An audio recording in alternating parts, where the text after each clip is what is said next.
जय हिंद विद्यार्थियों। आज हम लोग कक्षा 12 के भौतिक विज्ञान का एक महत्वपूर्ण टॉपिक का अध्ययन करेंगे, जिसके अंतर्गत हमें टॉपिक दिया गया है कि हाइगन्स के तरंग सिद्धांत के आधार पर प्रकाश के अपवर्तन की व्याख्या कीजिए। विद्यार्थियों, इसके पहले वाले वीडियो में हमने परावर्तन के नियम की हमने व्याख्या कर दिया था। इस वाले वीडियो में हम प्रकाश के अपवर्तन की व्याख्या करेंगे। तो प्रकाश के अपवर्तन का मतलब है कि यहाँ पर कोई एक पारदर्शी परावर्तक तल होता है और उस पारदर्शी परावर्तक तल से अगर कोई भी आपतित किरण आती है और तो वह जब दूसरे माध्यम में जाती है तो अपने मार्ग से विचलित हो जाती है। इस प्रक्रिया को या इस घटना को हम कहते हैं प्रकाश का अपवर्तन। तो आज का हमारा क्लास है हाइगन्स के तरंग सिद्धांत के आधार पर प्रकाश के अपवर्तन की व्याख्या। इसको हम किस तरह से करेंगे, बड़े ही सरल और आसान मेथड से हम इस नियम की व्याख्या करेंगे, जिसमें हमने पहले से ही यहाँ पर फिगर बना रखे हैं कि यहाँ पर कोई एक आपतित किरण है और वह आपतित किरण जब इस परावर्तक तल एक्स वाई पर टकराती है तो वह अपने मार्ग से विचलित होकर के पहले माध्यम से चल करके दूसरे माध्यम में प्रवेश करती है। तब यहाँ पर एक अभिलंब बनाते हैं और उस अभिलंब के यहाँ पर एक परावर्तक आपतन कोण आई और यहाँ पर अपवर्तन कोण आर का निर्माण होता है। इस घटना के आधार, क्योंकि ये परावर्तन अपवर्तन के नियम के आधार पे है, लेकिन हमें पढ़ना है तरंगाग्र। तरंगाग्र का मतलब है कि वह एक काल्पनिक बिंदु जहाँ पर किसी भी माध्यम के समस्त कण जो होते हैं एक समान कला में गति करते हैं, उसे हम तरंगाग्र कहते हैं। तो यहाँ से आने वाले जो तरंगाग्र है वो ए बी है और जब ये ए बी चलता है तो इस वाले किरण में यहाँ पर तो वो पहले टकरा जाता है और इस वाले किरण को चलने में इस तरंगाग्र को यहाँ पहुँचने पर यहाँ पर उसे इस किरण से ज़्यादा समय लेना पड़ता है। इसलिए अगर हम मान लें कि माना हमारे पास कोई जो किरण आ रही है उसका वेग v1 है और वो t समय बाद यहाँ पर टकराती है, तो आप जानते हैं कि ये हो जाएगा दूरी बराबर चाल गुणे समय। यानी यहाँ पर मैंने लिख रखा है कि ए बी एक समतल तरंगाग्र है जो समतल आई पर माध्यम फर्स्ट में v1 चाल से चलकर अपवर्तक पृष्ठ x y पर तिर्यक रूप से आपतित होता है। तो आपतित होने में b से b1 तक चली गई दूरी, यानी इस दूरी को निकालेंगे तो हम यहाँ लिख सकते हैं कि b1 यहाँ पर हम मान के चल सकते हैं यदि किरण की चाल यानी प्रकाश की किरण की चाल v1 हो तो t समय में चली गई दूरी, यानी t समय में चली गई दूरी के बारे में अगर हम यहाँ पे बात करें तो वह दूरी होगी b1। और आप जानते हैं दूरी बराबर होता है चाल गुणे समय। तो चाल यहाँ पर कितना है, चाल यहाँ पर हमने मान रखा है v1, समय है t। इसलिए यहाँ पर अगर मैं b और b1 की दूरी देखूं तो ये हो जाएगा v1t, यानी ये वाली दूरी हो जाएगी v1t। इसी तरह से अगर ये तरंगाग्र यहाँ से चल करके आता है qb1 पर, तो इसमें a से b तक में चली गई दूरी अगर ये वाली किरण v2 वेग से चल रही है तब हम यहाँ पर लिखेंगे, यानी कि यदि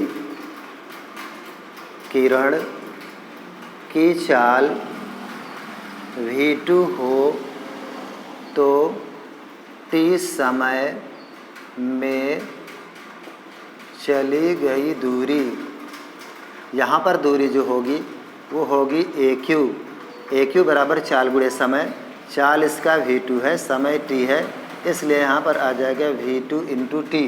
तो विद्यार्थियों, ये वाली दूरी हमें मिल गई है v2 इंटू t। इस तरह से अब अगर हम इसकी बात करें तो थोड़ा सा और बात करेंगे कि यदि ये वाला कोण आपतन कोण है और ये आपतन कोण आई है, तो अगर इस तरंगाग्र को देखें तो ये इस आपतित किरण पर 90 डिग्री का कोण बनाता है। तो यहाँ से यहाँ तक की दूरी ये क्या है, 90 डिग्री का कोण है। यदि ये आपतन कोण आई है तो यहाँ कोण जो हमें यहाँ पर मिल रहा है n अगर मैं इसको एन ए बी कहूँ तो ये एन ए बी वाला कोण निकालने के लिए हमें यहाँ पर दिया गया है कोण पी ए एन बराबर आई दिया गया है। तो हमें और दिया गया है कोण पी ए बी बराबर 90 अंश। तो अगर हम यहाँ पे निकलें एन ए बी तो यहाँ आ जाएगा 90 माइनस आई, यानी विद्यार्थियों ये वाला कोण हमें प्राप्त हो जाएगा 90 माइनस आई।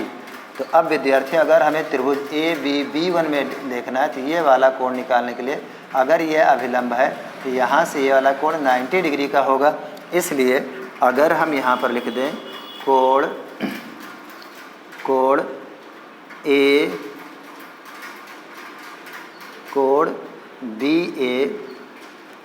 बी डैश बराबर लिखेंगे हम यहाँ पर कोण एन ए बी डैश, यानी विद्यार्थियों एन से ए और बी तो ये वाला 90 डिग्री है।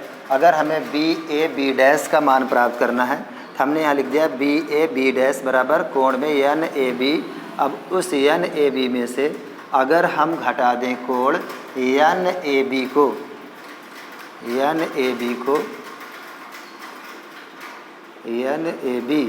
तो अब विद्यार्थियों यहाँ पर आप देख रहे हैं कोण एन ए बी डैश बराबर 90 है और इसका कोण हमने यहाँ पर एन ए बी बराबर निकाल लिया है 90 माइनस आई। अब विद्यार्थियों यहाँ पर यदि हम इस ब्रैकेट को खोलेंगे तो 90 प्लस आई हो जाएगा, 90 से 90 कट जाएगा, तब आपको कोण का मान प्राप्त होगा बी ए बी डैश बराबर आई, यानी विद्यार्थियों ये वाला कोण हमें आई प्राप्त हो गया है। इसी तरह से विद्यार्थियों यदि हम इसमें देखें तो ये वाला कोण आर है, यहाँ पर ये 90 डिग्री का कोण है और यहाँ पे हम लिख सकते हैं कोण एन 1A क्यू बराबर आर है। हमें कोण प्राप्त करना है कोण क्यू ए बी डैश, लेकिन विद्यार्थियों अगर मैं कहूँ कि N1A और B डैश, यानी यहाँ पर कर दूँ N1A और B डैश, तो आप देखेंगे ये कोण है 90 डिग्री। तो अब अगर हमें कोण प्राप्त करना है QAB डैश तो यहाँ लिखेंगे QAB डैश बराबर यहाँ पे आ जाएगा 90 माइनस आर, यानी अगर हम QAB डैश प्राप्त करना चाहें तो हमको इस तरह से करना पड़ेगा कोण NAB डैश में से कोण N1A Q को घटाना पड़ेगा।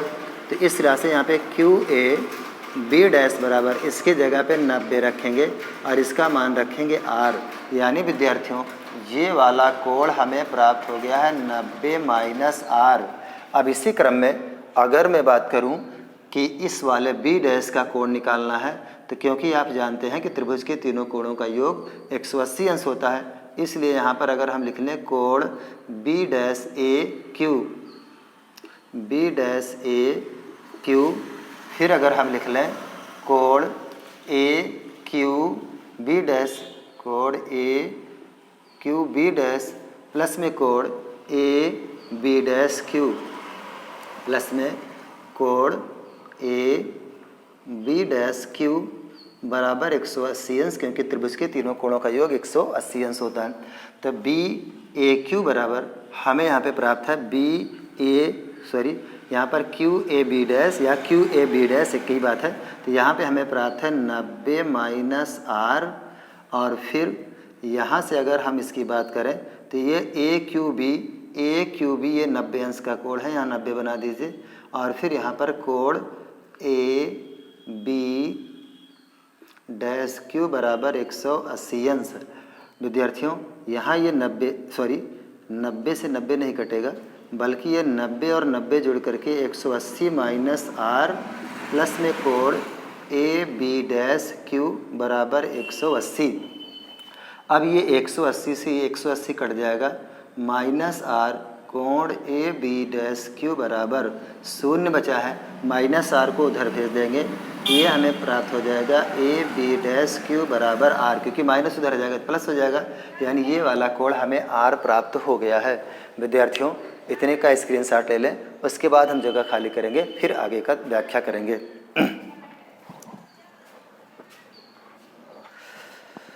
तब विद्यार्थियों आप देख रहे हैं यहाँ पर हमें प्राप्त हो गया है a(b') बराबर r, ये हमें प्राप्त हो गया है I। इस तरह से अब हम बारी बारी से त्रिभुज लेंगे। तो त्रिभुज यहाँ पर आप देख रहे हैं, त्रिभुज a(b') में अगर हम बात करें तो ये वाला 90 डिग्री का कोण होगा। 90 डिग्री के सामने वाला कोण ये वाला भुजा कर्ण होगी, और अगर देखा जाए तो ये थीटा है, तो थीटा में ये आधार हो जाएगा और ये लंब हो जाएगा। ये आधार हो जाएगा और ये कर्ण, यानी ए बी जो होगा वो आधार हो जाएगा, ए बी डैश जो होगा वो कर्ण हो जाएगा, बी बी डैश जो होगा वो लंब हो जाएगा। तो यहाँ पर अगर हमें इस वाली भुजा को लेना है और इस वाली भुजा को लेना है, तो इसका मतलब कि लंब बटे कर्ण, इसलिए हम यहाँ लगा देंगे साइन आई बराबर लंब बटे कर्ण। तो लंब आपके पास है बी डैश और कर्ण है आपके पास ए बी डैश। इस तरह से अगर हम यहाँ पे साइन आई की बात करें तो बी बी डैश हमने निकाल रखा है v1t, यानी इसकी लंबाई यानी दूरी हमने v1t निकाला है। और अगर हम इसकी बात करें तो यहाँ पे हमारे पास है ए बी डैश।